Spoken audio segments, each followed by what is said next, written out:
We invite you to a review of a gaming console GPD GamePad G5A. The console comes in a box with blue and white colors on it. On top we see a picture of the device, the manufacturer's logo, model name, website address and basic information about the console like 8 gigs of internal memory, Wi-Fi antenna, 5-inch touchscreen display and Android.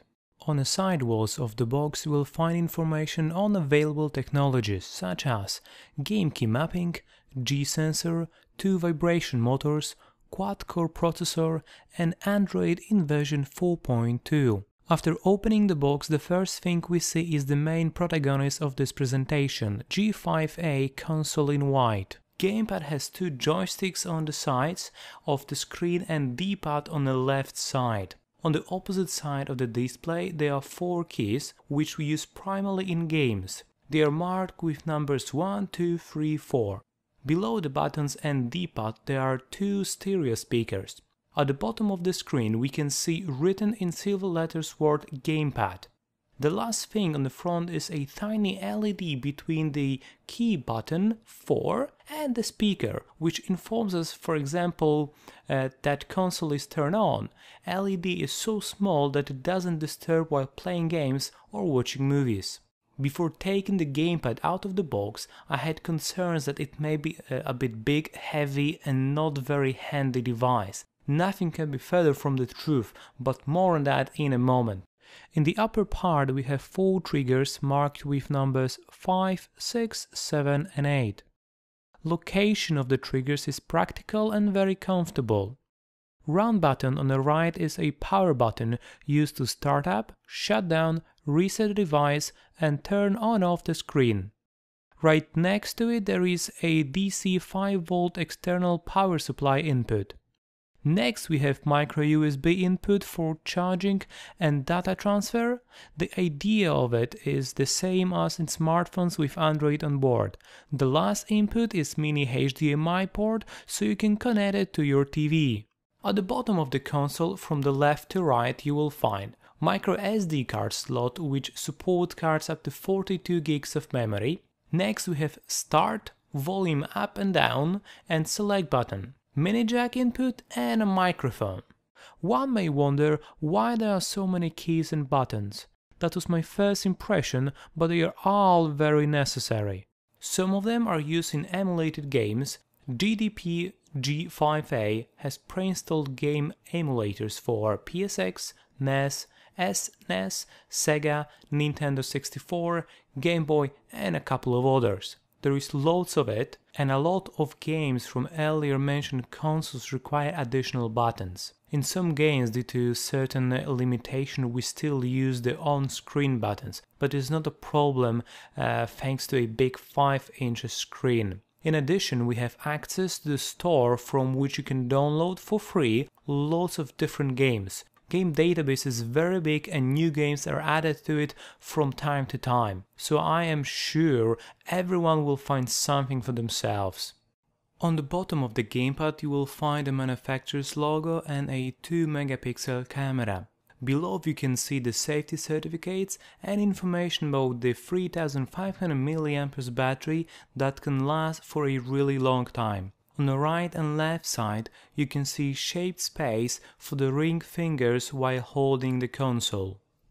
GamePad is very well made, which you do not expect really from a producer from an unknown manufacturer in Asia. However, the quality is surprising on many fronts. White plastic has a matte feel, so the console stays firm in your hands. All black keys and buttons are also well made. Additionally, both joysticks are coated with rubber so your fingers don't slip while playing. Console weighs only 290 grams.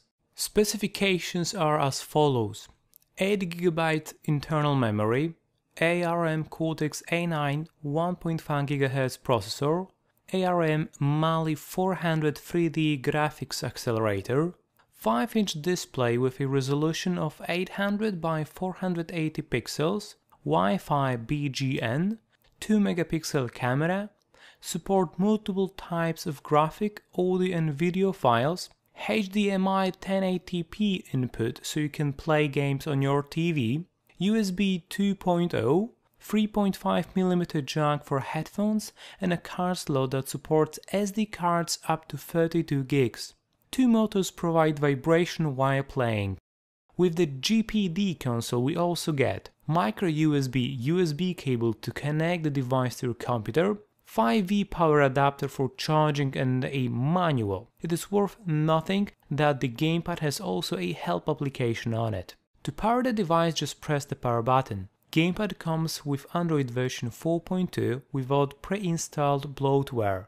On the main screen we have access to 5 desktops. In the right corner we find an icon that lets us access the menu. As this is an Android device, you can synchronize the console with your own Gmail account and use all the applications and games available on Google Play Store. You also have access to the calendar, email, web browser, etc. The viewing angles are also quite good.